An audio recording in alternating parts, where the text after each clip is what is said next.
there's one good thing about marriage. I won't deny. All right, there's one really good thing about marriage. The best thing about marriage is that these are connected. They don't come off. Because if they did, your wife would take it as soon as you got married. She'd go, you're married now. You won't be needing that. I'll just take care of that for you, okay? Now, if you want this, it'll be in my purse or in the refrigerator. What? You're going out of town with your friends? You can just leave that here. Oh, they do it, man. They do it in a fucking minute. Are you kidding me? Shit. You see all these guys on the phone going, hello, guys? Yeah, listen, I got to cancel out. I'm not going to be able to go with you. No, it sounds like a lot of fun. I can't go. She's got my dick! Yeah, she won't give it to me. I talked to her all day about it, and she said no.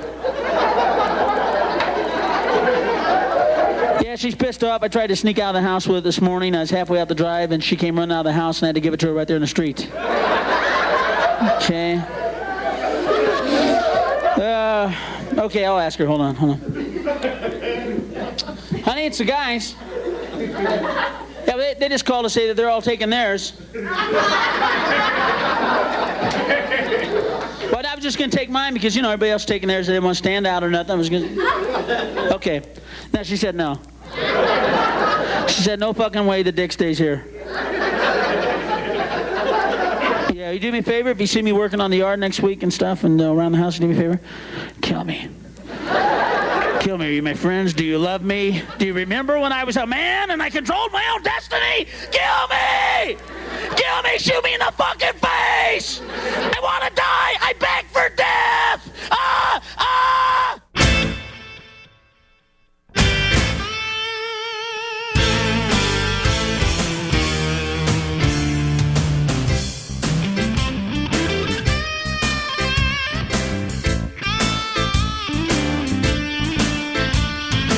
He had a style, and it was a crazy, well, he was a genius, man. He really was. Just absolutely great,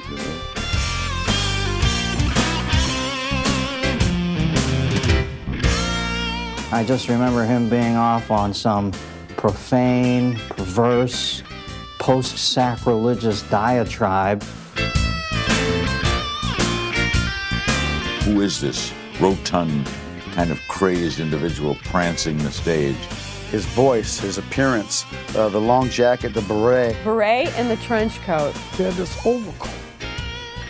He looked like one of the James boys. I just fell in love with the guy right away. He didn't take no prisoners.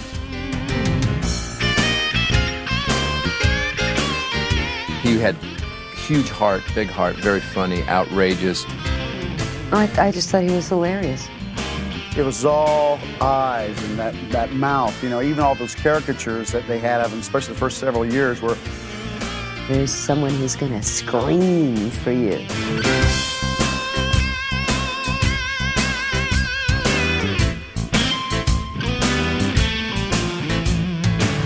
He could scare you while people go, I'd see people like in front of actually frightened.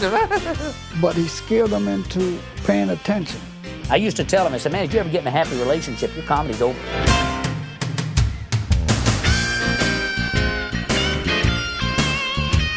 He was both menacing and lovable at the same time.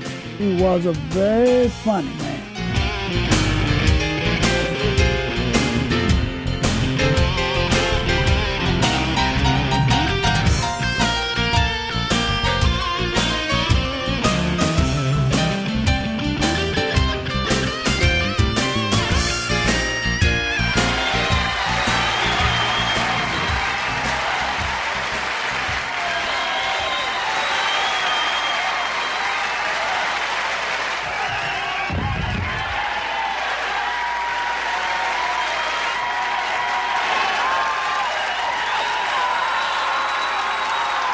I thought his HBO special was one of the best HBO specials I had seen by anybody. He was the voice of outrage, I think, that speaks inside of all of us about having to hold back, having to be socially acceptable. I've been caught in an affair before. It's no fun, but you figure after you admit it, all right, I did it. Just let, Women are never satisfied with that.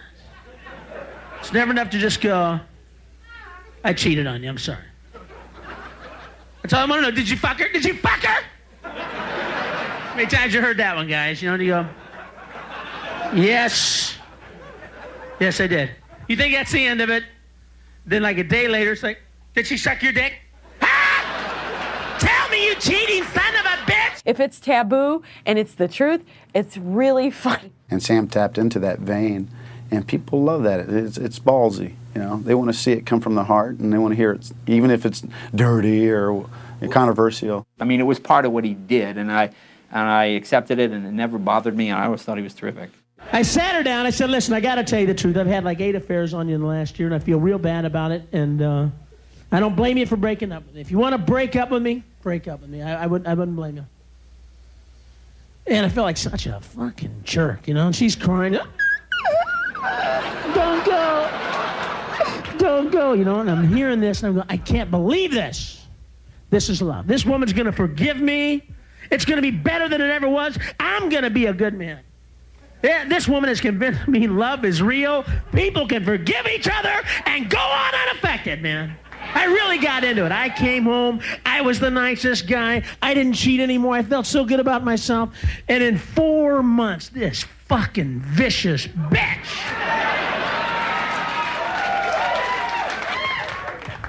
Yeah, I didn't hear the last part when she was crying that said, don't go, because I haven't got you back yet. I didn't hear that part, and so I'm this, you know, I'm Mr. Nice Guy. I'm buying this fucking bullshit. It's gonna be the same as it ever was, yeah. She forgave me, yeah. I'm in New York, I gotta fly back to LA. I can just now talk about this. I'm flying, this was 2 years ago. Oh, I remember the fucking day! I'm flying back from New York. It's 2 years ago. I did drugs then. Oh, they see through me. They see through me. All right, so I'm flying from New York. I'm trying to relax myself because I know it's going to be 5.5 hours drive flight, you know, so I'm higher than shit, you know. Smoked a couple joints. I'm seeing Aztec temples and shit, you know. I'm wandering around the Newark airport going, where's gate 56? Going me to gate 56. And this wonderful woman, she packed my luggage for me. And in my bag, she packed a loaded .38. That's what this vicious little fucking bitch that forgave me and everything was going to be the same. So I'm going through customs, you know, or whatever, the X-ray thing. I walk through the box, nothing's going on, wait for my bag. All of a sudden, he's got a gun! He's got a fucking gun! So I'm turning around here, I'm going to see some real shit, man. So, somebody's trying to smuggle a gun through her. I turn around, there's 4 federal officers going, you want to step away from the luggage rack, please, sir? Step away from the luggage rack! So I'm looking around, I'm going, no. That fucking whore! Oh yeah, she forgave me, yeah! Oh, I cheated on her a little bit, sure. One night stands, nobody she knew, but I didn't have to go to federal prison! For 7 years, I could be some guy's roommate and put on a dress and shoes and dance! There are many great talents around, great comics who think great and do great things, but they don't have the attitude, the presentation of Sam with that voice. I think bottom line is that Sam had a mesmerizing voice and was an incredible speaker. Look at you! Twins, nasty fucking little twins. God. Oh, you're cruel! You're a cruel bastard sometimes! I love women, man. I always have loved fucking women. Well, that was tough, folks. You know, I'm a comedian. I'm in show business. And then I'd be working at a club, you know. Women wait for you after the show, and they come up to you and they go, you know, I know you have a girlfriend, so we'll be real discreet. We'll go to my house. Nobody will know about it. We'll get high. We'll light some incense. I'll light a couple candles. And I'll give you head while you read aloud out of a book of 100-year-old erotic stories. You know anyone, yeah? Well, I'd like to go, but, my girlfriend's on her period, and she's home worried about the Cablevision bill, so I'm going to go and be a sexual disappointment there, but thanks. Thanks for that exciting offer, but I'm going to be a good boyfriend and go home. Yeah, sure, folks, come on. Come on, I just got out of the ministry. I wanted to taste it all! He touched a deeper chord than most comics do. Most comics, it's cute, it's funny, it's this or that, but I think Sam really was on a different plane. You think there's anything left inside you? A different rocket ship. That has any good to it, that could shine a light into somebody's lost way? Do you think if you had to, if your soul was riding on the line, and you had to testify, and you had to make a commitment, if it was a final answer, what would you do? Well...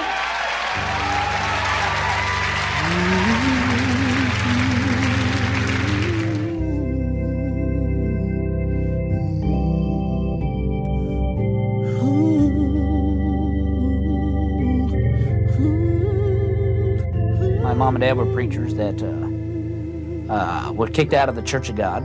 Basically, because my dad was too controversial for their doctrine. And they went independent, came to Peoria and started their own church, which is where all my mother's family lived, so kind of like she came home.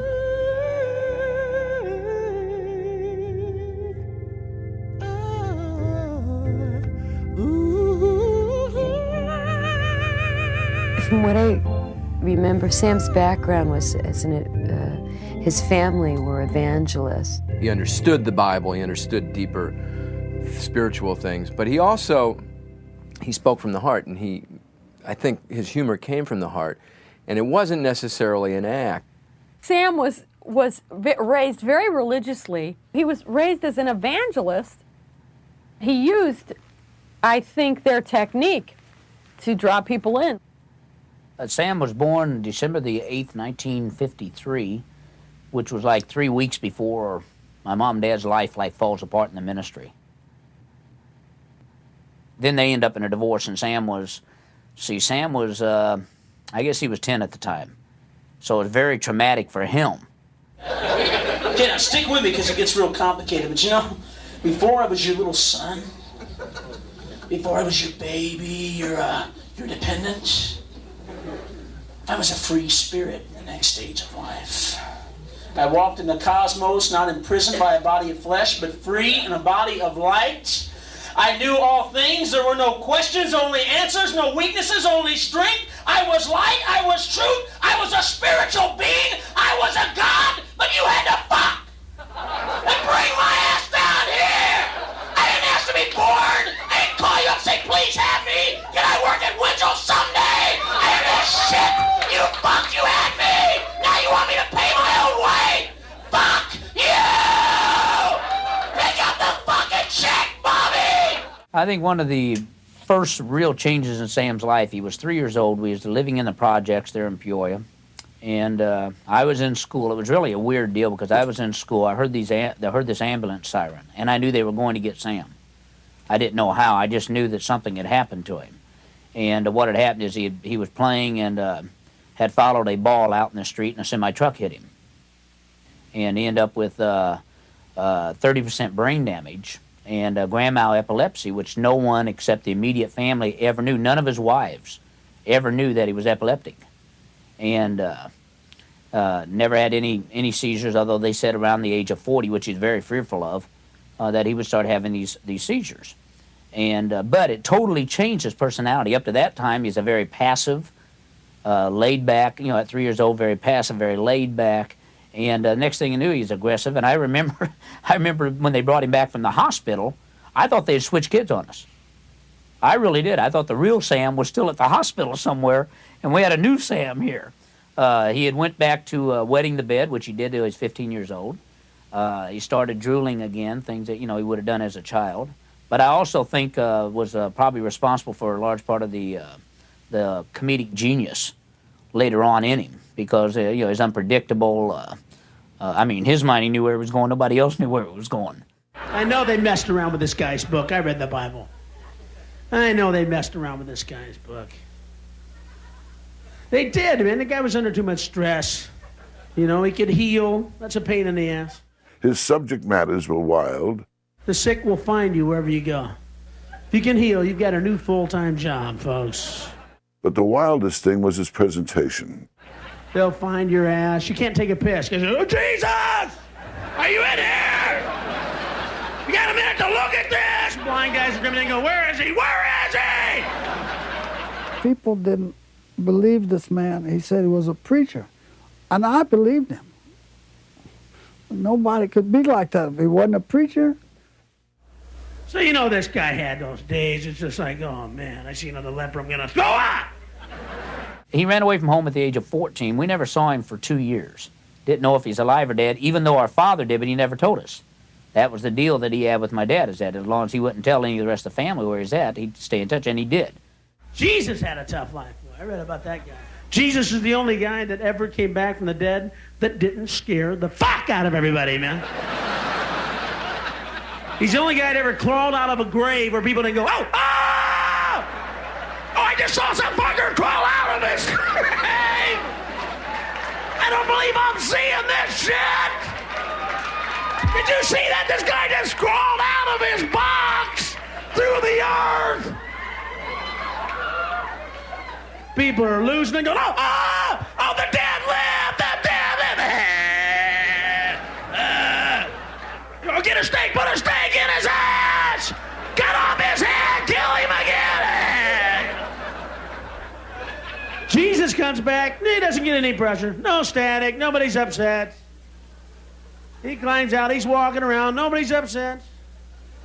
They can eat with him and everything, It's like, isn't that guy dead? Yeah, but he's real stubborn, man. He won't accept it. Pass the butter. Well, my older brother and I are preaching in Oklahoma City.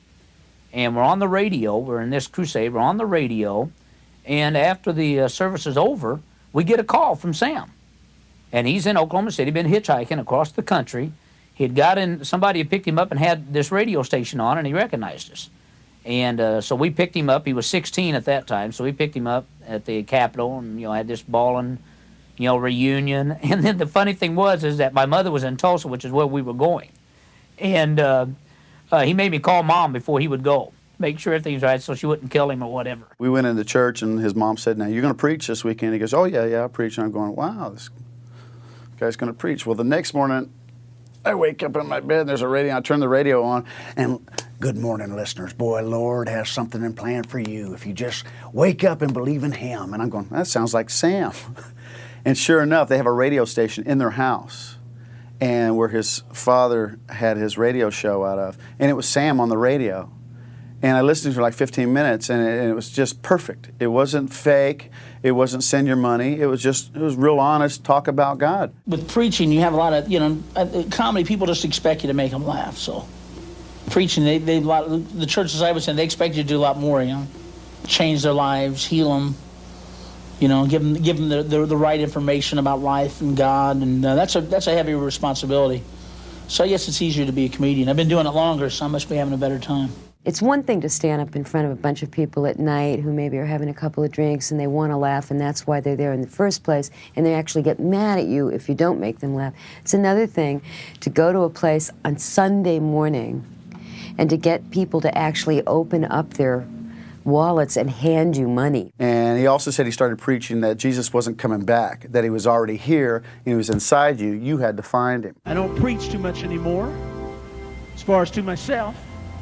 God had me go and become a stand-up comic. Amen. So I'm preaching to me too.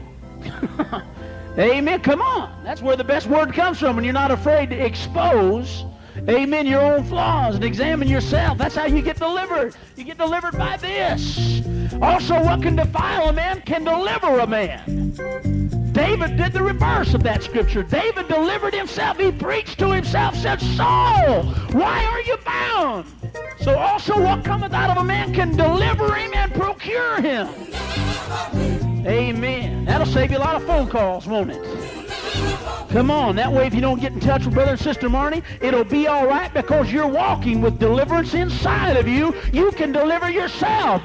You can say, well, I didn't get in touch with Brother Rich or Brother Marnie or Brother Sam or Brother Bill or Sister Marnie, but praise God, I've got the word of deliverance. What am I sitting here for? I can deliver myself. I can change my mood. I can do it about face. God gave that power to me too. He said that didn't go over too good in the church. He said they were trying to preach fear. And he goes, here I was going, no, don't worry about that. He's already here. He's in here. And what?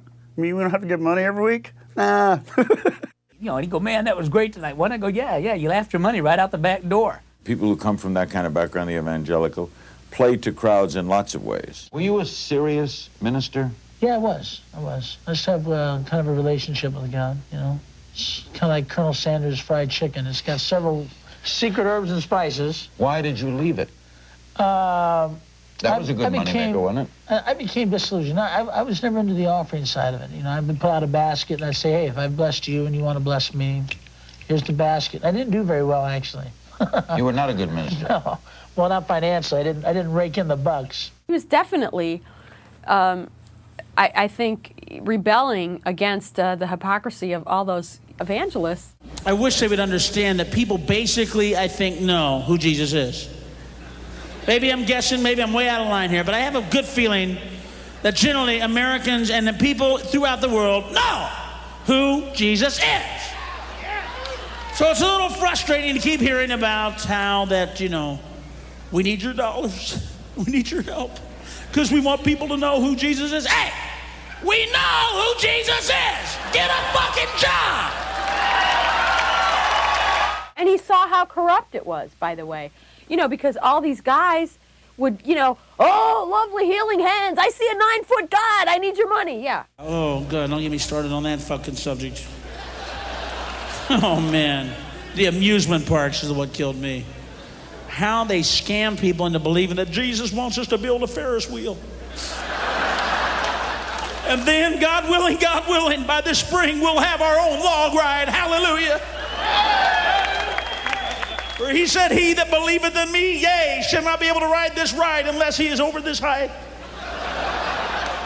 The fuck are they talking about, man? Thought it was something to do with clothe the naked, feed the hungry, shelter the homeless. No. No, God wants us to have a mall with 104 stores in it so people don't have to shop with the sinner and the unbeliever. They can come and shop with only Christians. God's mall. And people are like, that makes sense to me. I'm writing out a check. When you deal with comedians, people sort of bring a backstory with them when they come to Los Angeles. Some may be true, some may be fake. I always heard that about Sam. It wasn't until later I found out it was true. Like a preacher, he got you right there where he wanted you, and then he cut it loose. I read the resurrection story. If you ever have some chance, if you ever have a time to read this, what an amazing story. You think you're standing on safe ground, and all of a sudden the floor falls up from under you. Guy's dead for 3 days. He comes back, None of his friends shook up about it. He comes back with a whole new message and shit, I'm reading this, and it's an exciting story, but I read it and I thought, I know Jesus was never married. Guy never had a wife. No, he was never married, because no wife would buy this story in 100 years. The disciples will, the believers will. No wife would buy this fucking story. Good luck. Good luck with this story. First of all, he leaves on Friday afternoon with 12 other guys.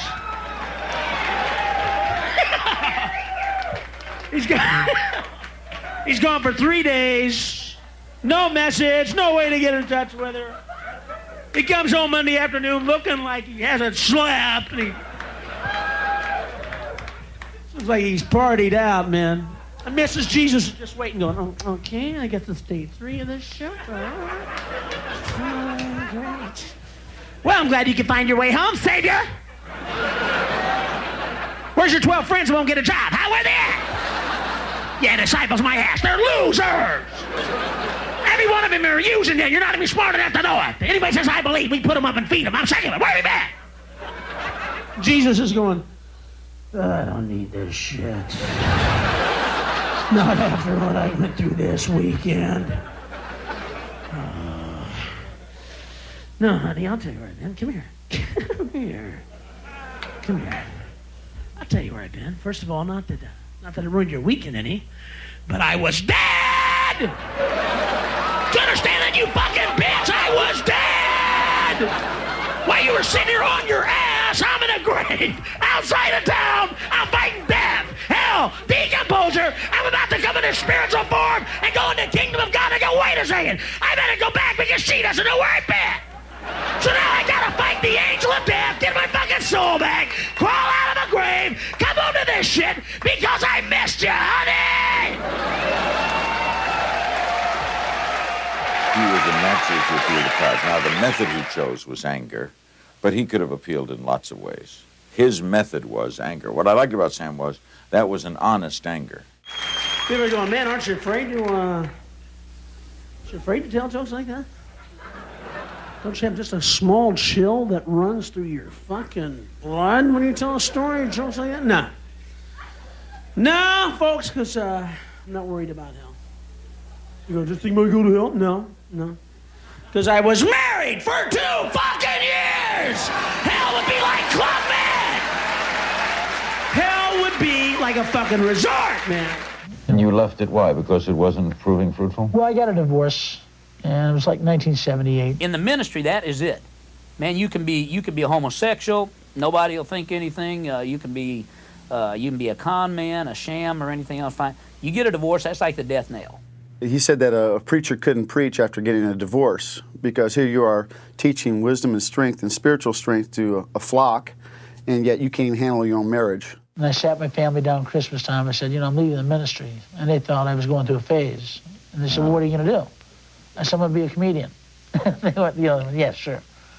I said, no, really, I'm going to try to be a stand-up comic. I think I can make people laugh. I've made them laugh in church, and if you can make people laugh in church, you can make them laugh anywhere, I think.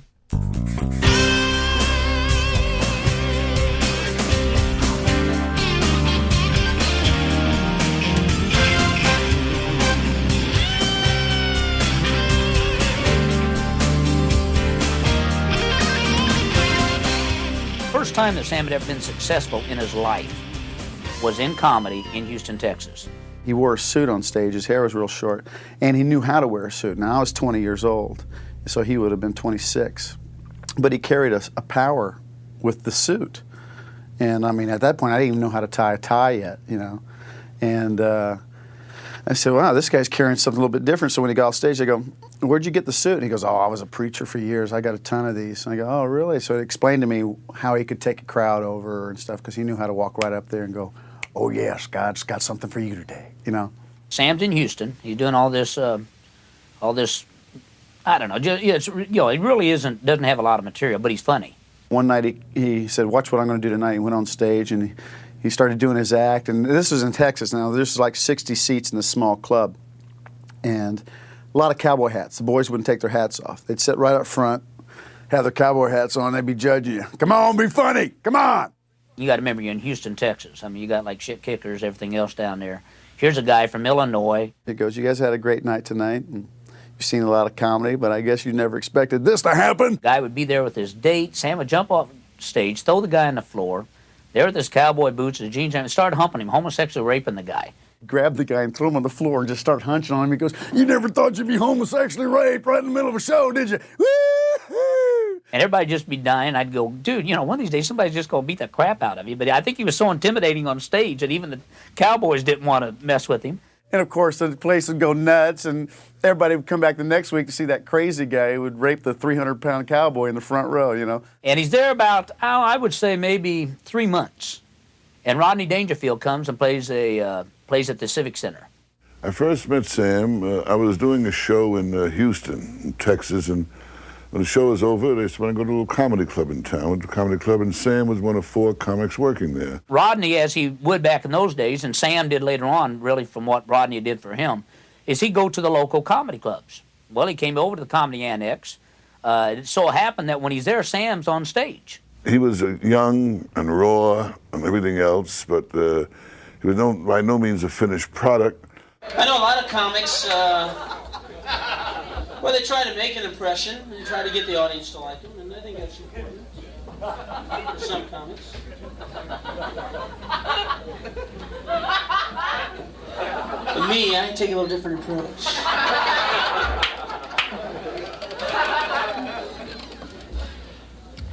See, I have a different outlook on life than most people you're going to see up here tonight.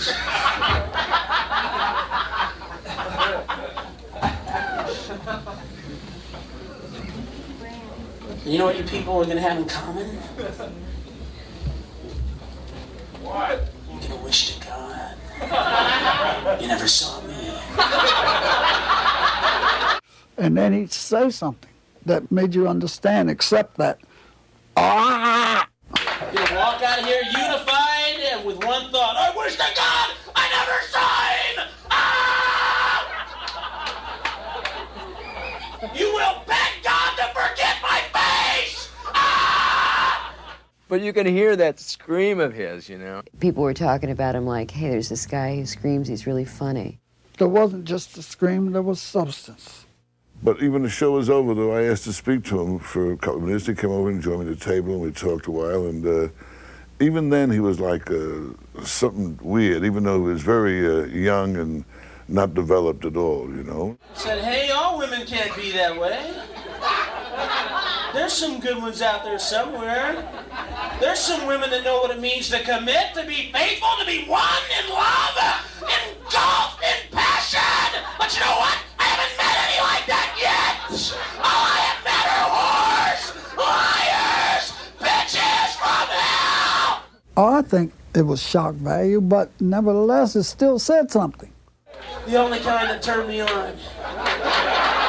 The deal back then was pretty much, you know, you don't say shit, you don't say fuck, you don't say any of these words. I mean, you know, it's clean, all that. Well, Sam's the wrong guy. He got out of church, man, and it's like, you know, he's got this newfound liberty now. He can say fuck, and nobody's going to go, oh, man. And he found out people laugh at it. It was a cheap laugh, but they laugh at it. He got kicked out of the club for starting a riot. And one night, he weighed 240 at the time, and he was trying to lose weight, conscious of his weight. And they had a real cheap little stool back in those days on this particular stage, and we'd almost broken it one night doing a sketch. Well, they didn't replace it, and so Sam went up to sit on it after a full night of comedians. He's seen everyone else sit on this thing, and he went up and sat on it, and it cracked and broke. Well, it embarrassed him, and he jumped up and he goes, "This cheap stuff, why do they even have it?" And turns around and starts hitting the wall with this stool. Well, with that, everybody else jumps up, and they throw their stools up against the wall, and the place goes nuts. Well, it was a great excuse for management to kick him out of the club. Sam decides, you know, he's been there 2 years. He's been he's voted the comedian of the year both years he's been there for the state of Texas. So he thinks LA's going to be a walk. He'll be out here 6 months at the most, and he'll be on top. He comes to LA, and he finds out what a real ass kicking is. He runs into Mitzi Shore at the Comedy Store. He tells him, "You're not funny. You're just not funny, but you can be a doorman if you want." His impression of my first 4 years at the Comedy Store: "Hi, table for four, follow me." That's all we did was set people. We hardly ever got on stage. Sam and I had this scam because we would have to walk like 7 miles to the Comedy Store every night. We lived in some apartment buildings that were on the other side of Laurel Canyon. We'd have to walk all the way across the hill and down and hope to make some money so we could eat that night.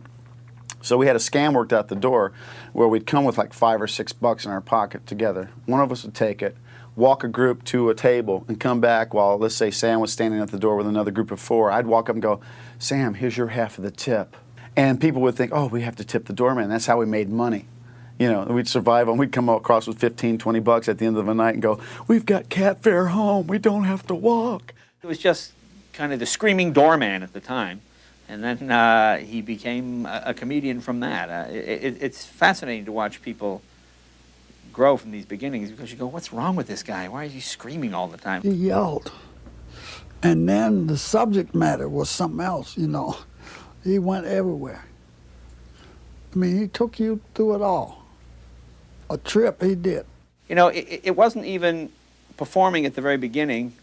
It was just sort of screaming. He would get up there and scream. But the fact that it was so intense and that it wasn't fake, it was fascinating to watch, you know, because a lot of people will put on an act, and if they're not very good, I mean, if it's not real, you know, it's a gimmick. It looks like a gimmick. But Sam would get up there in the same way, well, I don't know if it's a good analogy or not, but when a child just sort of screams, it's obviously screaming for a reason and it can't express it. And Sam would get up there And just, my girlfriend, it just starts screaming. She took it all! That fucking bitch! She took my act! I was married for 2 years! I didn't show up in a primal scream! But he didn't say a joke or anything, but it would be very funny because it was obviously so real. Now, this guy is obviously in some incredible mental anguish, and you would watch it for that reason. Then, of course, later he learned how to put the jokes together and make routines happen. He was divorced at that time. Then I guess it would have been 84 that he had been married for about a year or so. And he married a woman that wanted to have a normal lifestyle and assumed that he was going to be a normal guy. I went to pick him up one afternoon, and he lived in an old apartment building. I just went to knock on his door, and I heard dishes flying in. What? Screaming and hollering. Oh, yeah. And so I just waited for a minute. And then he came out of the door flying out, and he goes, oh, I'll be right with you. Okay. It was like a cartoon. And it was funny for 5 minutes, and then I realized the guy's really serious. He's fighting for his life in there, man. He comes to the Comedy Store, and he comes on like 2 o'clock in the morning because Mitzi don't want to put him on with everybody else. And so, but he has such a following that she puts him on last. He goes on stage, and he talks 2 minutes, and then he asks this kid in the front row, you ever been married? You ever think about getting married? Well, if you ever think about it, remember this face. You ever been married? What's your name? Mike? Mike, if you ever think about getting married, if you ever think I've met the right woman, I want to settle down, this is her, I want to change my life, Mike, do me a favor, will you? Remember this face.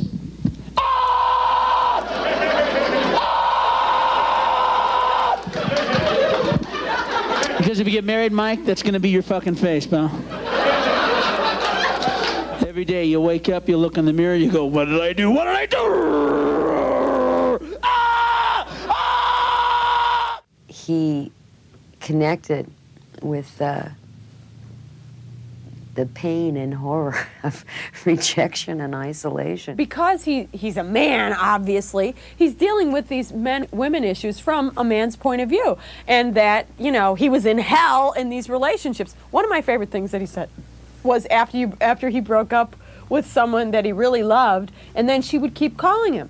You know, she would keep calling him, but not to go out, just to use him for an emotional tampon.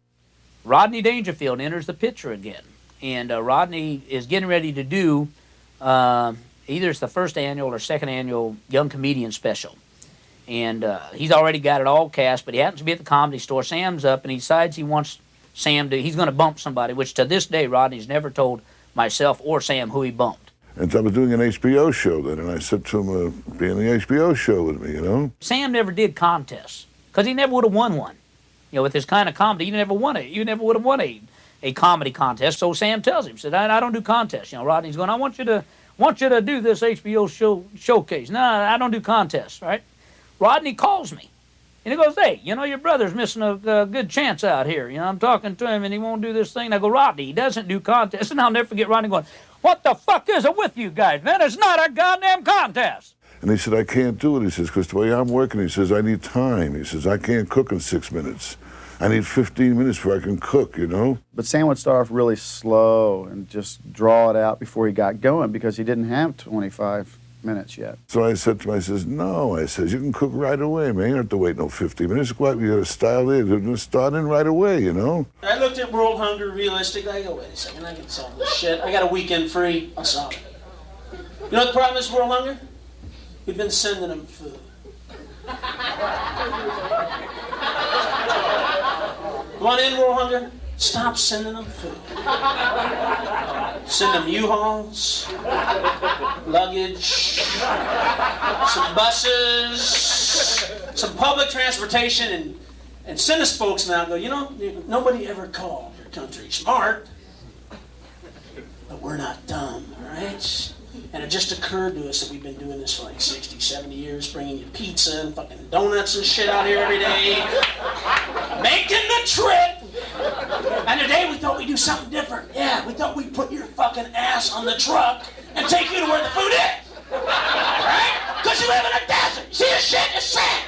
You live in a desert. You know what's going to be 100 years from now? It's going to be a fucking desert.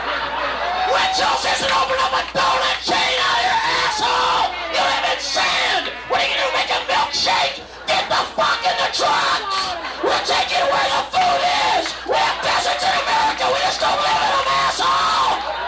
Sam is kicked out of his house here in L.A. and is on the streets when it shows on HBO. But he immediately went from $35 a night to $12,000 a night. Never really ever did the comedy club circuit. I mean, he basically went straight from the Comedy Store to venues. Off of that 6 minutes on HBO. But I mean, everybody remember. They remember the yell.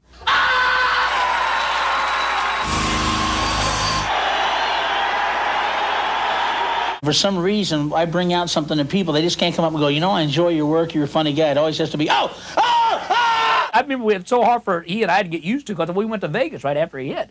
That's how they'd all greet him. So we'd be on the escalator at the Caesar's Palace or something, and these, guys come up behind you and just scare the shit out of you, going, ah! And you're like, oh, God, what the hell's going on here? One by one, as the cars would come out of the parking lot and go past him, people would roll down their windows and, scream, ah, at him. There's a 65-year-old man and his 65-year-old wife on the elevator, and they're both standing there listening to these 3 or 4 people talk about the gig, and then they look over and the old man goes, hey, aren't you the guy that... You're the... Ah, ah! He goes, why couldn't I came up with a mime bit that made me famous? Hey, aren't you the... A mall is scary. Going to a mall is scary because it echoes. And people go, what's that screaming about? Oh, it's him! Hey, it's him! Oh, ah!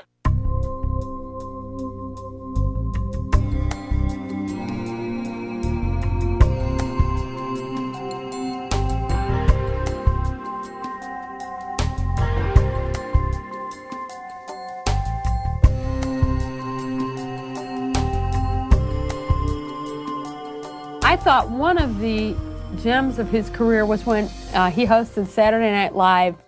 Which was the week that John F. Kennedy had been shot. It was the anniversary, I believe it was, or Martin Luther King. Martin Luther King's death was the week that Sam was on Saturday Night Live as a comedic guest. Did you ever notice that? If it tries to change the world, it really helps it, we fucking shoot him. Started with Jesus, probably even before that, I don't know. Then Abraham Lincoln, right? You free to? Anybody tries to help, I swear to God, look at history. Anybody tries to bring peace and love in the world, their new name is Target. Your new name is Target, all right? It's true, look at Gandhi, right? Gandhi, he tried to change his world. Well, what do we have for him, Johnny? Sadat, remember Sadat, right? He was going to change the Middle East. He was going to bring peace to the Middle East, something that's been done in 1,000 years. They said, yeah, Sadat, listen, we're having a parade this morning. Why don't you wear something bright, okay? Yeah, we got some great fireworks for you, pal. You're going to like these. Sit down real fucking close to the front. It's true. Anybody that's ever tried to help, right? The Kennedys, Martin Luther King. I have a dream! Oh, shit! I have a fucking head wound! Thanks a lot! It's true. Anybody tries to help me shoot him, man. Everybody, man. Fucking John Lennon, right? Everybody tries to help me shoot him. That's why they only wounded Reagan. But I think the infamous show that everybody's probably going to remember is when he got censored. I was banned off Saturday Night Live once, and then they asked me back 2 weeks later to host. They want him to cut 2 routines. And one is the war on drugs. I said if, they wanted to get people to stop smoking crack, to give us our pot back. And the other was nailing Jesus to the cross on the NBC stage. I don't know if Jesus has actually spoken in an audible voice to anybody in about 2,000 years. I think his last words may have been, oh, not the other one, oh, you jerk, no!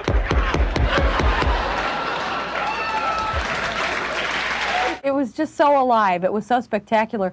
And, he did the bit about, Jesus is on the cross. 30, 40 Christians standing around going, it's a shame that he has to die. And Jesus is going, well, maybe I wouldn't have to. Somebody get a ladder and a pair of pliers. So I go, what are you going to do? And he says, I'm doing them. And I go, well, just know what the consequences are if you're going to do it.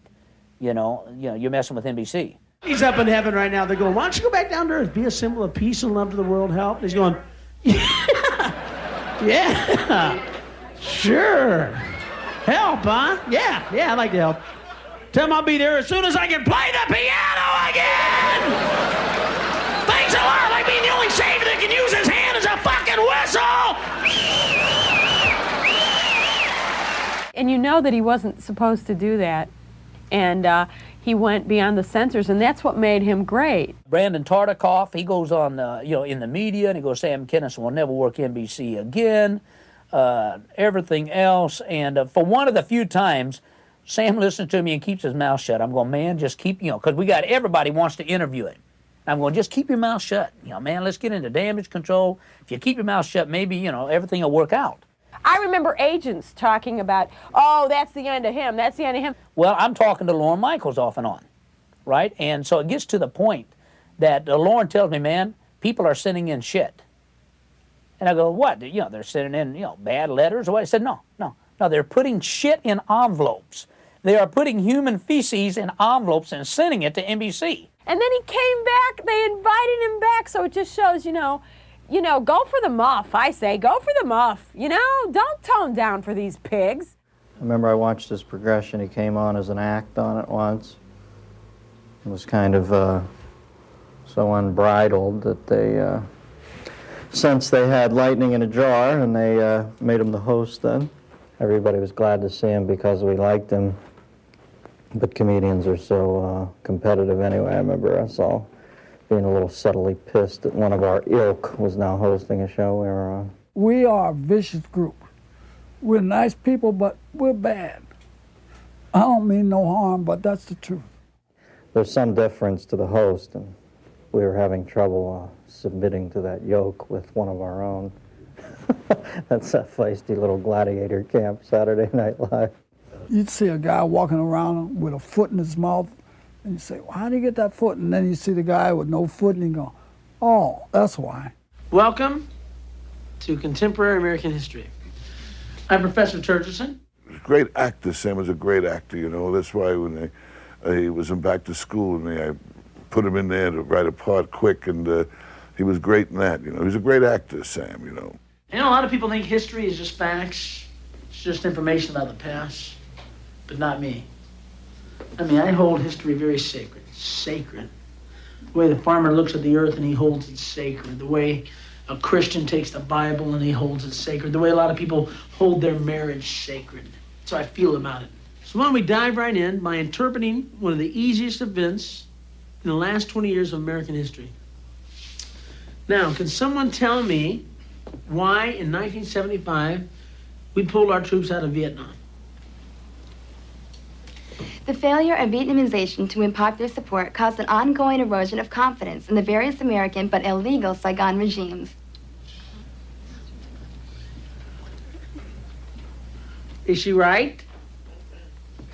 Because I know that's the popular version of what went on there. I know a lot of people like to believe that.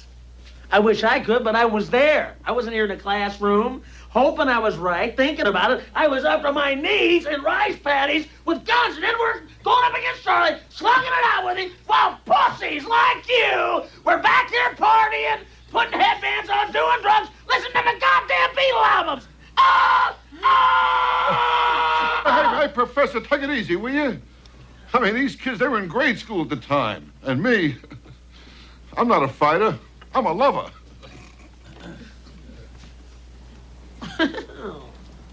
Well, I didn't know you wanted to get involved with the discussion, Mr. Helper. But since you want to help, maybe you can help me, okay? You remember that thing we had about 30 years ago called that Korean conflict? Yeah, where we failed to achieve victory.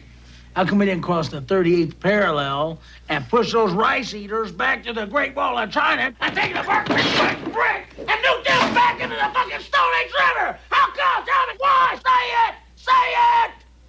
All right, I'll say it. Because Truman was too much of a pussy wimp to let MacArthur go in there and blow out those commie bastards.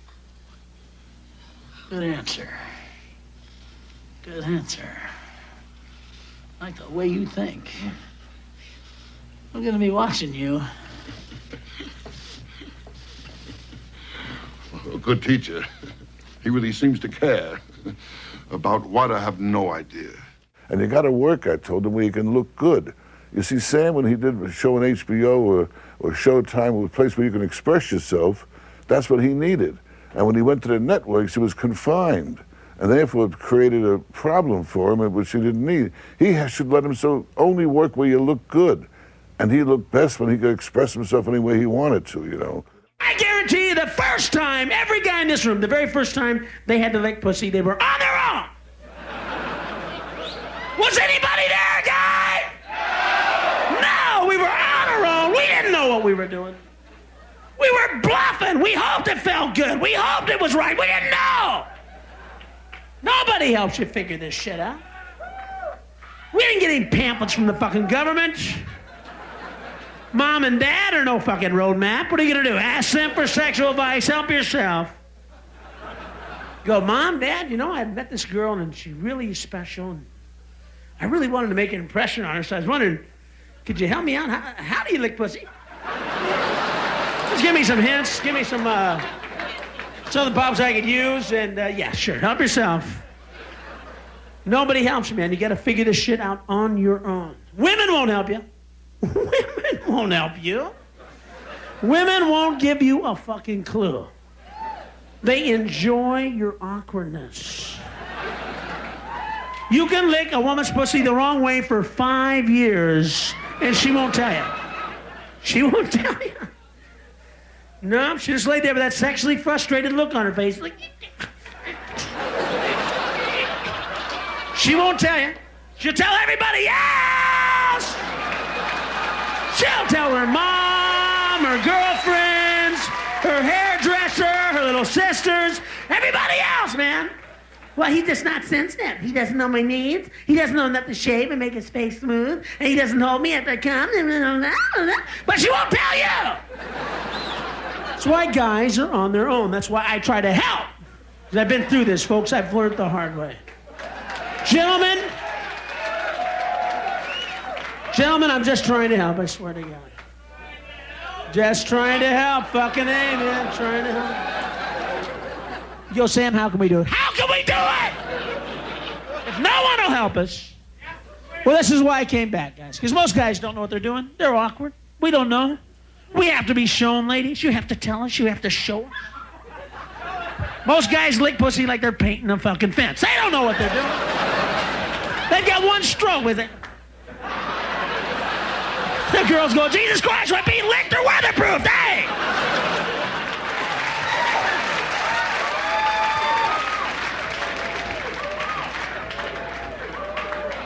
This is why, guys, I have a secret for you that'll transform you tonight. You walk out of here tonight, not just your average person. You guys are going to want my dream. I'll just be honest here, can we? Everybody has a dream. Mine isn't for world peace. Mine isn't that all people should live in one, all that shit. Mine is that every guy walks out of here tonight knowing how to lick pussy better than he ever has in his entire life. It's not a big dream. It's not a big dream. It's a small one, but I'd like to see every guy here walk out of these doors like an Oriental lick master from the Far East.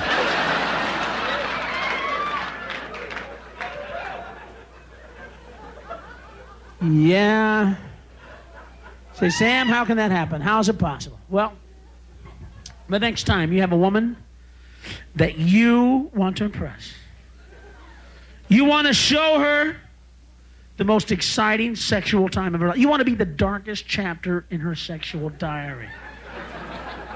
You have to make a statement about yourself as a lover. She deserves 100% of your sexual creativity. What you do is lick the alphabet. Just lick the alphabet. That's all you gotta do. Big capital letters, fucking. It's an easy diagram to remember. Big capital letters just go A, B, C. She thinks you're from Europe or something. She's going, oh God, where did he learn that? Oh. You go A, B, C, D, E, F, G, H, I, J, K. It works. It works. I know there's some doubters. I see the faces. I see guys who go, Sam, this alphabet thing has some humor to it. But I'm a pretty confident lover. I don't need this stuff. I have my own style. Oh, yeah? Oh, yeah? Well, let me make it bad, okay? How about the next time you lick pussy, whether it's in 3 years, 3 months, or in 3 hours, the next time you have to lick a woman, guess what little thought's gonna walk through your mind? Let me show you how the subliminal thought process works, guys. You're going to be licking away, you're going to hear the haunting theme. Now I know my ABCs. That's the haunting alphabet thing. That's right, Sam Kinison. God damn it. The alphabet. I was doing a W and I didn't even know it. Well, when I'm down here, why don't I write a letter to Santa? You're going to have him preaching and telling people how to eat pussy on the same tape. You're a bad guy. They don't mind waving that fucking dildo in your face, do they? Again, the vibrators. Yeah, that's all right. How much of intimidation have you taken with that shit? They grab the vibrator and go, here's my man. He doesn't have to stay up all night with his friends. You go, let me see that, honey. It doesn't seem to be able to pick up the check, does it?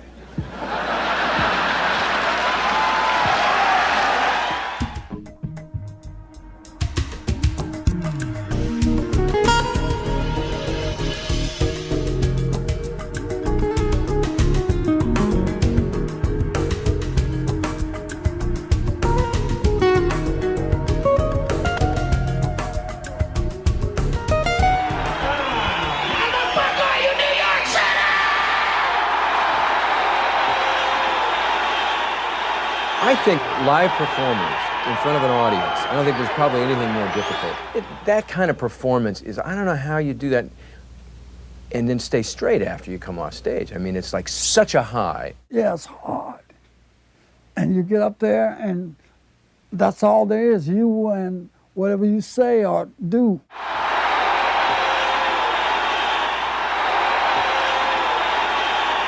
There is no more but that moment in the world, you know, and you hope maybe the atom bomb drops while you're on stage so you don't have to finish, you know what I mean? Because it's tough. Amyl nitrate. I think one of the biggest tragedies probably of his life is that with his alcoholism and then with the cocaine abuse and things like that, is that he found out early on, even before he made it, that he could do that and still be funny. We all have problems, you know. Everybody does. And sometimes people with Sam has had his problems too, as we know. But sometimes when someone is that great, he's like a kid. If he does something, you forgive him. I personally always thought that Sam didn't have a childhood where he could go through all the stuff that you go through when you start to argue with your parents, go out and drink, go ahead and, you know, you're growing up, you blow through a lot of stuff that you need to learn. When he started doing comedy, like he didn't smoke a joint. I knew him for the first 2 years of knowing him. He didn't even smoke a joint. He used to rag on me and his brother all the time. You know, how can you guys smoke that? He goes, well, you know, you guys are crazy, man. You know, so he tries it, and 2 weeks later, he's bought more than anybody else, and he's got the come on, roll it, come on, hurry, I'm on, hurry. He could stay up 2 or 3 days and barely be able to walk, but if you got him on stage, the adrenaline would pick up, and he was still funnier than 90% of the comedians out there. I love to party. I love to celebrate with people and have a great time. I love to get a great group of interesting people, put them together, rent like a group of limos, and then hit everybody else's parties. Mm-hmm. That's a lot of fun. I always told people, I said, Sam brought me close to God. And they go, really? I go, yeah, because when you left his house after a party, you go, oh, thank you, Jesus. Thank you. A lot of times I wanted him to fall on his ass. So I'd go, Sam, see what it's doing? What it's doing? Because I would try to tell him that, and he'd go, dude. Matter of fact, his favorite saying to him would just pass me the ball. Just pass me the ball. I can carry it. Just pass me the ball. Because you're in the limelight, because you're a celebrity and you look like you're a party animal, people assume you can do supernatural amounts of narcotics, of drugs. So I go to these little parties, right? And everybody else's line is like about an inch long. It's like, hey, man, we're doing coke, buddy. You know, little inch line long. I come in and go, oh, it's Kinison! Oh, here's your line! You know, it's like 2 feet long. There's rocks in it you could put in your driveway. It's not chopped up. I don't get a straw. I get a piece of a garden hose. Because I want to make sure it all goes through. Here, go, man, go, go, go, go, you know. So I'm trying to be like, I'm trying to live up to the image. Oh, get out of my way, watch me. And I would sniff all this shit up. About 2 minutes later, I'm walking around the party going, First, Sam could never party as much as everybody said he could. And the next thing was that Sam never did anything worse than blow. Sam never ever shot up. And then what was really funny is the last probably year and a half of his life, maybe even 2 years of his life, he couldn't do cocaine anyhow because his heart had got chemically sensitive. Hey, man.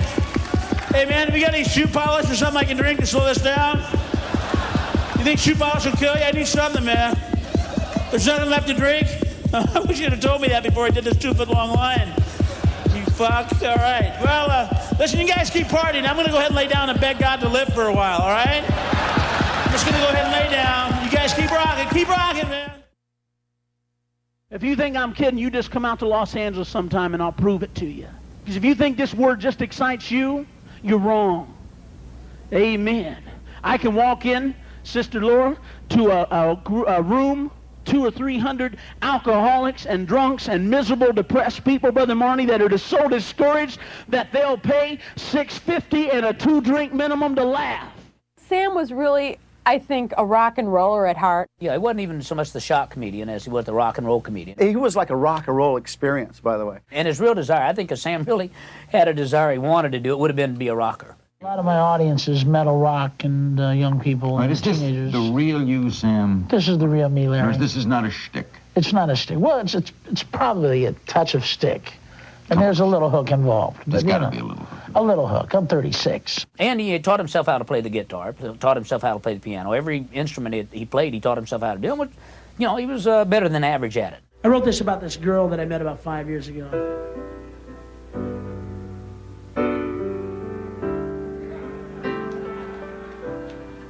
I was going to come out with some money, you know, and try to live out here for a while, and I met this girl, and I wanted to impress her, you know, so we went through all my cash in about a year. Then one day she said, you know, Sam, there's something missing from our relationship. I said, well, it wouldn't be the cash by any chance, would it, honey? She said, no, we found so many special things about each other. I hate to see it all go to waste because the passion's gone. She says, can't we still, like, see each other once in a while and have lunch or see a movie or just to be friends? I said, yeah, friends. I think I know what you mean. I become some kind of emotional tampon that you need 4 or 5 days a month. But no one else will take your fucking bullshit. But we don't fuck. Isn't that about right, honey? That's what friends is. We don't fuck, right? She said, well, yeah, that's kind of it. Wrote her this song. Goes like this. You fucking whore! You used me! You never loved me! I hope you slide under a gas truck and taste your own fucking blood! Die! I want my records back! I want my fucking records back!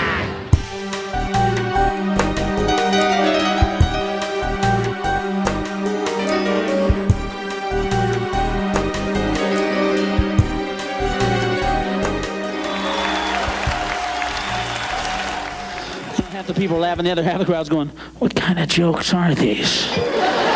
I'm not offended by anything anybody does in their act. Whenever I hear that somebody is doing an act, they can do pretty much whatever they want, and I can like it or dislike it, but I'm not shocked. I don't want to put the gay lifestyle down.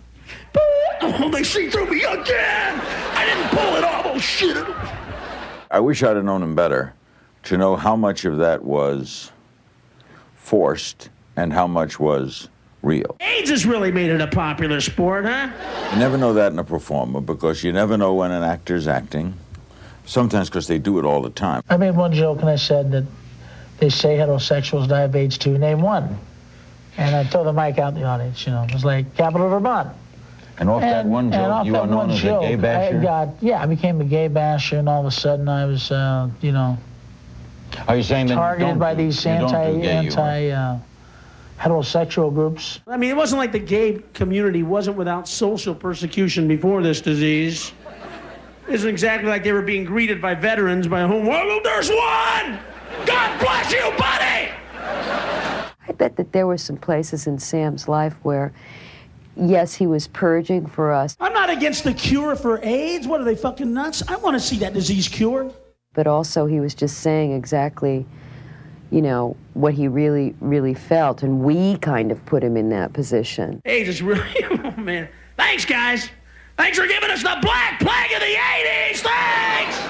Sam never felt like, and he made it very clear, I don't feel like AIDS is a gay disease, but if you think the public doesn't perceive it that way, you're nuts, which is what he would tell them. He was saying something. A lot of people couldn't figure out what it was, but there was something there. It wasn't just a man yelling obscenities. There was actual pain, there was real emotion, and even though if you didn't like it, you would say, well, this should be obscene, but it really was sort of what the First Amendment is about. No, just listen to him, you know. Oh, it's nice to have to go to a public restroom and use your foot for everything. If I can open the door, you know, flush the toilet, turn on the sink, you know.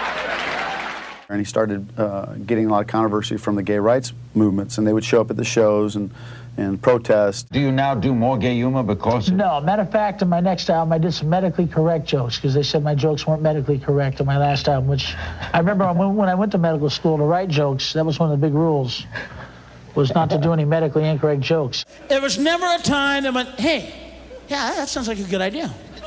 Why don't we take a rodent and put it in my ass? That's got to be a buzz there. I'm missing out. People are doing this. I'm not making this shit up. People are doing this. And no one cares. Nobody gives a shit because it's rodents. We hate rodents. We set traps for them. We try to kill them. If they were dolphins, if they were tuna fish, God. Would people be up in arms? What, they are putting tuna fish in their ass? Sam had a way of taking something and you're sitting there laughing at it and you're feeling bad about it. You know, you're like chuckling, you're going, oh man, I hope nobody's seeing me laugh. People ask comedians all the time, is there anything you won't do jokes about? And a lot of comedians are very, exhibit a lot of bravado and say, no, I go for anything. And they go for anything right up until the point where they see that their own marketability might be impinged upon. I lost a family member to AIDS, and it was the first time where it just wasn't so funny. All of a sudden, it does touch everybody. And I think Sam hit a place there where he felt he was about to incur the wrath of the general populace, because that's a dicey territory. That kind of changed the tune of it, and then he dropped the bit completely. At some point, it hits you. In the hour of the wolf, when you're alone at night and you're home and it's after the show, at some point, you do hear the resonance of, you're doing jokes about AIDS. I thought he should have been above that. That was not a high point in his life. Never create anything bigger than your act.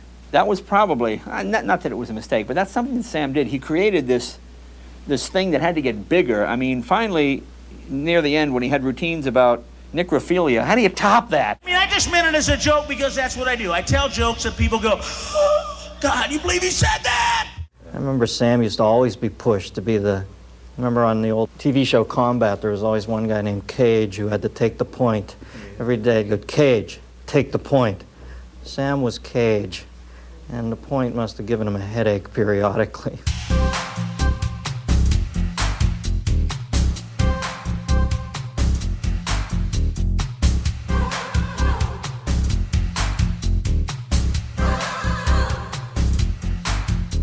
He was overindulging just about everything that he did. Eventually, once he found something he liked, then he would do it more than anybody. Everything was in excess, you know.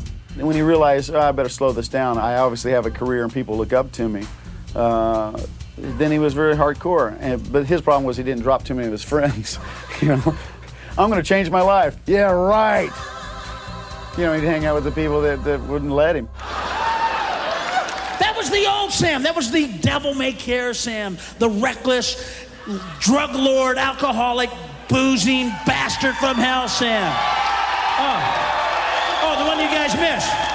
Yes, we all know what I've done. We all know. His problem was he'd celebrate success, you know. Hey, man, I've been clean for 30 days. We did the TV show. Let's party for 3 weeks straight. March 2nd, 1990, I stopped doing coke because I didn't know it was illegal. Thank you. Thank you for you that believe me. Thank you very much. For you that don't believe me, eat me. I'm alive, all right? Sam had been clean. When I say clean, I'm talking about, you might have a 2-day spurge every 3 or 4 months. I'll never forget one of the last good talks we had was in Corpus Christi, Texas. I'll never forget it. And Sam has had a couple glasses of champagne, and I guess I would get this look on my face. And so he wanted me to go in the bathroom with him and talk. And, and he goes, man, when you get that look on your face, that hurts me more than anything because you're the one guy I hate to let down. And I know I let you down when I do something like this. And I'll never forget him standing there and going, dude, it used to be every night. Now it's just every 3 or 4 months, cut me a little slack. I think we should all get about 7 or 8 Greyhound buses, and we go to a detox center. We'll all get on the buses, go to a detox center, one of these rehabs, and say, listen, we went to a Sam Kinison show, the man is family entertainment, he changed our lives, we're turning ourselves in. All of us, just all of us going. Then we get inside, and we break down our brothers! We break them out, you're free, here's a beer, you're free! He set us free, he set us free! He set us free. Detox. There's a bargain. $13,000 for 3.5-week treatment. I called for a friend. Not for me personally. But I called up just to see what it cost. It was $13,000 for 3.5 weeks. And, folks, I don't want to sound like a casual user or anything, but if you can come up with $13,000, you don't have a problem yet. Drugs, I think, is just sort of a natural kind of thing, and I think it's a very dangerous trap from that world, and hopefully he was moving in the right direction. We lost a lot of good people to that shit, and I just think if you're involved with it, get disinvolved with it, because you're just gonna get busted or you're gonna get sick and die. So that's all I got to say about that.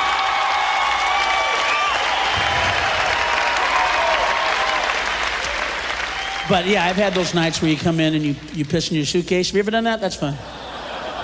You're out on the road, you partied with the promoters and everybody, you're drunk and shit. You walk in, you lift open your suitcase thinking it's the toilet lid.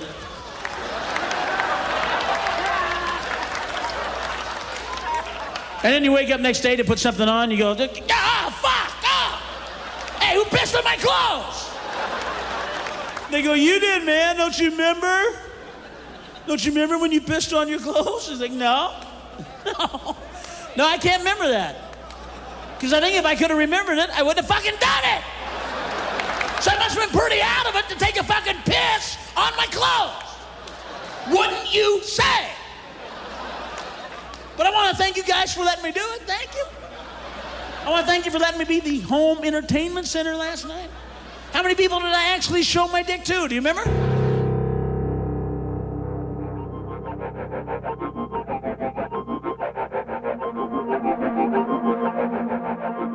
That's the great question of all time. Laughter is an involuntary response, just like sneezing. If it's really funny, you can't help it. Laughter cannot be forced. You can't force me. You can't pull that ingredients out of me to make me laugh. The best comedy is when you can relieve pressure that is built up about something that, is sad, and then you turn it around and make it happy. Well, you'll find that laughter is something people need, especially in times of trouble and depression. In the times of depressions, financial depressions or any kind of depressions, comedy is an escape. Comedy relief, that's what it's called. And people need relief in different areas. A lot of people go home and they buy their pint in the liquor store, go home and have a few shots, they're getting their relief. But if you can make someone laugh, it can even, how about girls? Even girls can fall in love with someone if they're making you happy and if you're laughing. I think Sam was a cathartic thing. When you saw him, it really, it touched on that anger that we all hold, and he gave us an outlet for it. I've never been one to think that comedians act as sort of cathartic conduits for the general populace.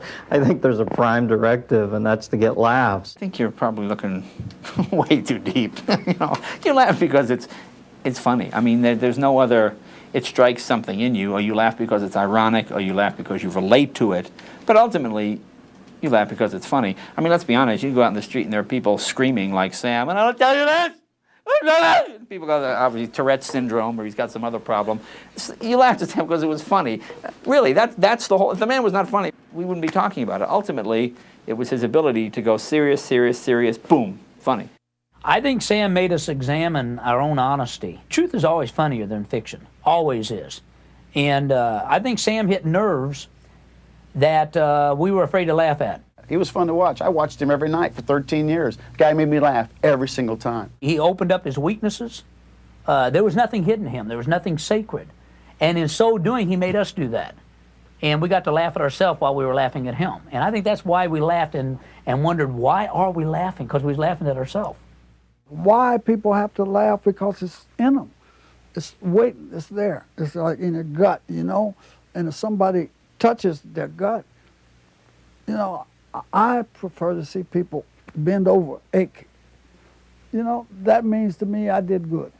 And Sam, you did it like that. You made people ache in their stomach. And fuck them if they can't take a joke. You know, or joke them if they can't take a fuck, you know. I like the idea of Sam Kinison as a cult figure in a time of political correctness. The idea is funny. Sam Kinison, one night at the Comedy Store, made myself and a good friend of mine, Jeff Cesario, laugh harder than I've ever laughed on the planet Earth.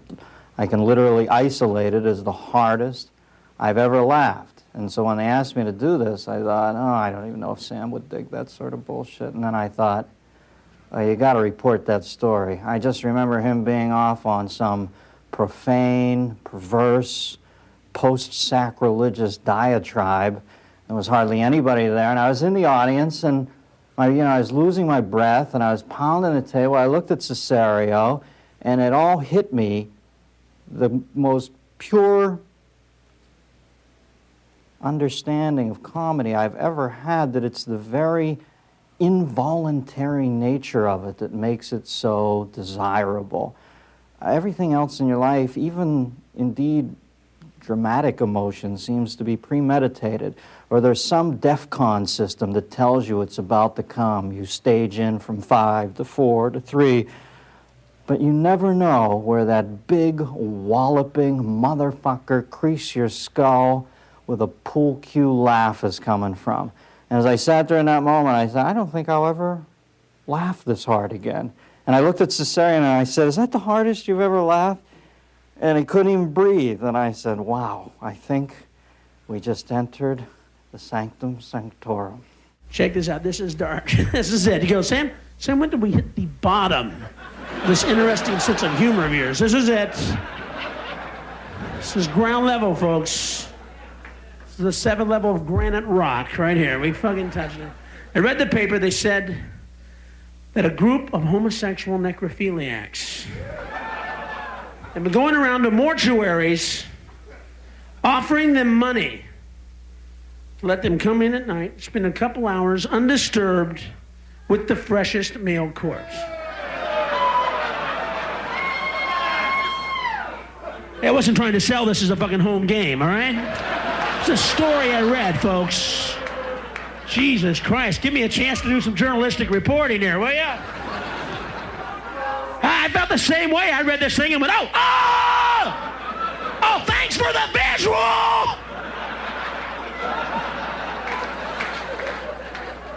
Hey, I felt sorry for these corpses, man. I mean, you'd think death would be bad enough, wouldn't you? I mean, the one thing that scares the shit out of everybody is death. You don't want to think about it. You don't joke about it. You put it out of your mind. But you figure if you faced it, that's it. What could be worse than fucking death? You figure, I got past death.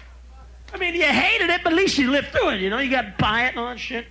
I felt sorry for these corpses because I know these guys were laying out on slabs. They're in there going, well, life was tough, and that was pretty hard to live up to. And I faced death, and I'm glad I went through it. And now I'm ready to spend eternity in heaven, be with Jesus, and Rock of Ages. Hey, what's this shit? Oh, I don't believe this! There's a guy's dick in my ass! Oh, you mean life keeps fucking you in the ass even after you're dead? Oh, it never ends, it never ends. Oh, oh, oh.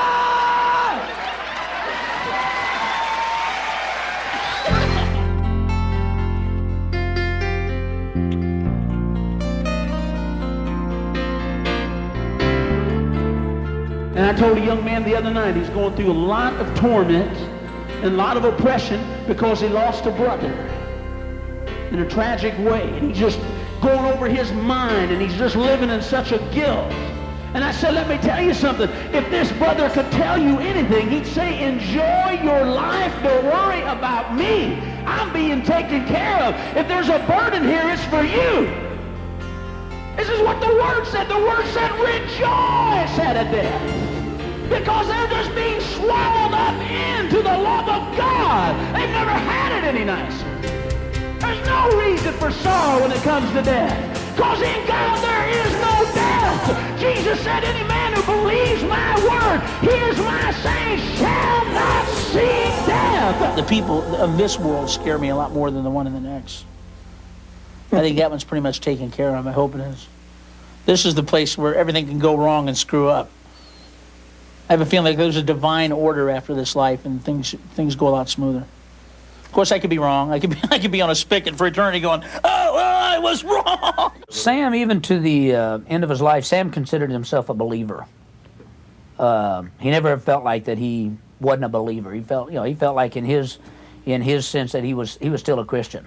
And he wasn't perfect, but he felt like nobody was, and that he was just, instead of hiding his stuff, he had it out in the open. The night of his wedding, he asked me to come and do his cummerbund, which was quite a job, you know, because he gained a little weight, and he had bought this suit, and he said, come on, stretch this thing back there.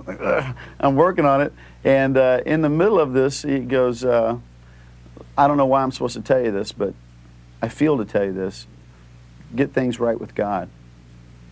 I said, what? He said, get things right with God. I said, Sam, I've got things right with God. I think if anybody needs to get it right with God, you've got to get it right with God. He goes, oh, okay. And he was on his honeymoon. I didn't hear from him. I was happy for him. He was gone. He was vacationing. He was in Hawaii, his favorite spot. And we had a gig to do in Laughlin on Friday. He was married on Monday, and so on Friday, he had to ride back in town and gave me a call early in the morning. So I'll meet you on the road. And I said, fine. Shot out, met up with his brother Bill. Our last trip, which is actually our first trip to Laughlin, but it was ended up being our last trip, we were driving there, and I was following behind him and Malika in their automobile. So we took off, and I lay down in the back seat, and I got into one of those dream states where I guess you just start to really float, and I was feeling good and excited about the evening, and I heard Bill in my dream telling Sam to be careful. And to be careful. Watch this guy. Watch this guy. Young kid had been drinking and in a pickup and was passing as many cars as he could. And then I heard the most horrible collision of steel crushing. I heard no brakes. And we skidded up, and I rolled off my seat onto the floor. And everything was in slow motion. They collided head on. I got up and saw Sam's car crushed up through the windshield. I opened my sliding door out of the back seat, got out of the car, and with that I saw Bill running next to me up to the car. They couldn't get the door open to his car. And I remember with all the adrenaline and everything, I told him just to move out of the way, and I jerked this door open, and Sam was inside. And it didn't look like he was hurt. I didn't know he was dying. He had some scratches on his forehead. Sam was stretched out across the middle of the seat with a minor cut, little blood out of his mouth. And he looked fine, just he'd been hurt. And the steering wheel was totally gone. Just the column was left. And there's 3 boys in a truck, and their windshields were crushed out. And Bill hit them with, you know what you just did? You ignorant fools. God, you guys were doing 100 miles an hour. But I remember opening up the door, and he was going, why? Why now? And so I was telling him, don't move. I went around to the other side, and Malika had put her seat back, and I don't know if she was passed out or been knocked unconscious, but I didn't want to move her. I just worried about if she's still alive. And I checked her pulse. It seemed strong. Then the kid that hit him was trapped in his truck, and somebody's yelling there's gas all around the truck. They're afraid it's going to explode. So I went over and I jerked that door open. And I came back, and Carl LeBeau, which was his best friend, was there, and Sam was wanting to get out of the car. And a beer can was crushed There's beer cans all over the road from this guy's truck.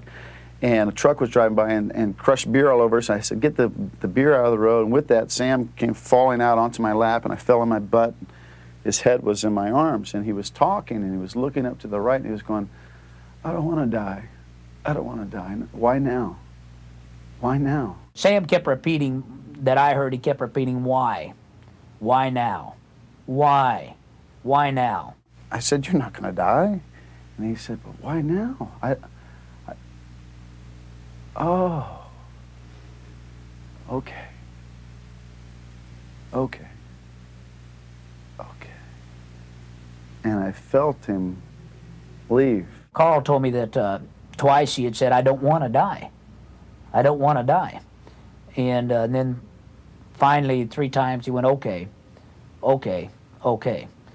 And I don't think anybody that was out there with us or watching it, I don't think anybody could be there and not believe in an afterlife, not believe that he wasn't communicating with somebody, because he was speaking very clearly. His eyes weren't rolled back. It looked like he was looking at somebody. Just never responded to us. Sam didn't do anything he didn't want to do. And somebody said the right thing, and Sam heard it, and he left with them. And whenever you get to be, I think, blessed enough to see someone go the way that he went, which was wanting to go. Not fighting to struggle to live, but somebody said the right thing for him, and he left with them. It leaves you a peace in your own heart, and you know the guy lived the full gambit of a great life. It helped. It helped me handle, and I think probably everybody out there, it helped us handle the death, is that maybe this was supposed to happen. He wasn't in pain, and it's like he relented to do that. And Malika ended up with a mild concussion, so she ended up all right. But I remember we went to the hospital, and I'd never had trouble speaking. I'd never stuttered in my life, and I remember having to pick this phone up and first call my what was my wife, then call her and get a bunch of phone numbers, and I couldn't form the words. I was trying to tell her, you know, that Sam's dead. And I remember the next call I had to make was to my mother. And I had told her 4 years before that my youngest brother had just been shot in the head and he had died. And I remember picking up the phone. I'd had a friend go over to the house so she wouldn't be by herself, and I didn't want her to see it on the news. And I remember her answering the phone and very happy. And I told her, I said, this is going to be the hardest phone call I've ever made to you. And I remember her starting to say, oh no, oh no. And I said, yeah. He died in a head-on collision. I loved his life, and I was blessed to be able to live it out with him. As big a loss as it was to me as my brother and to my mother as a son, I think even a bigger loss, if it's possible, is to the world of comedy.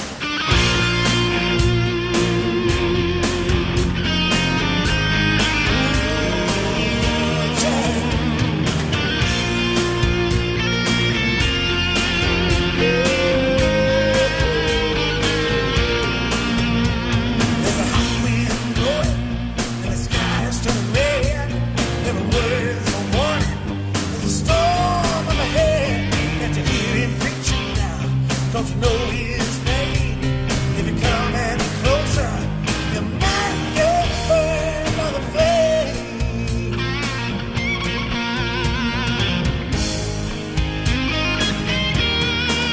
He's got a born-again story from a misguided youth. He's a man of the gospel. He's a man of the truth. Don't you see him dancing out there on the ledge? You better stay away now, or you might fall over the edge.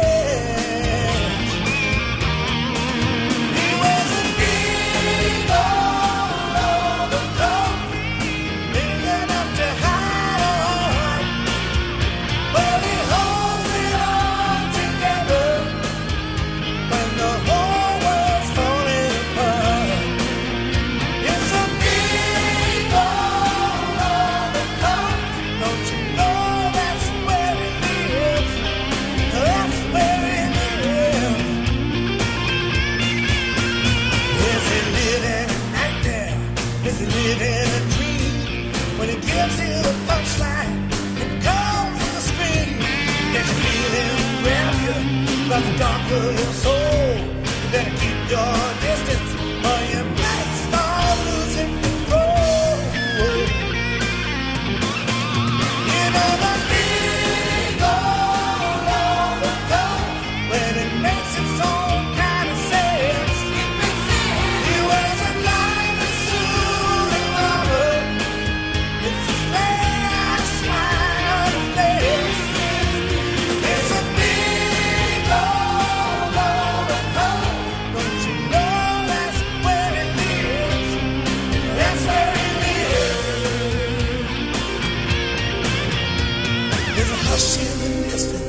Don't you know he's crying, looking up at the sky?